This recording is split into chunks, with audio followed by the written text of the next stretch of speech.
quero orar por você. Senhor nosso Deus e nosso Pai, em nome do Senhor Jesus, eu entro na tua presença, em favor do meu irmão, em favor da minha irmã. Eu não sei, ó Pai, o que se passa na vida do meu irmão, na vida da minha irmã, mas o Senhor sabe. E eu quero entregar o meu irmão e minha irmã nas tuas mãos. Jesus, que o Senhor possa cobrir com teu precioso sangue. Livra de todo mal, livra do pecado. Jesus, dê a bênção que o meu irmão e minha irmã precisa. Eu não sei da necessidade do meu irmão, eu não sei, mas o Senhor sabe.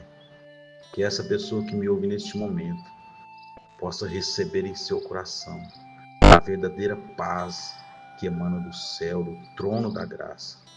Que o Espírito Santo enche o coração do meu irmão e da minha irmã de alegria, de fé e de esperança, que dias melhores virão. Amém.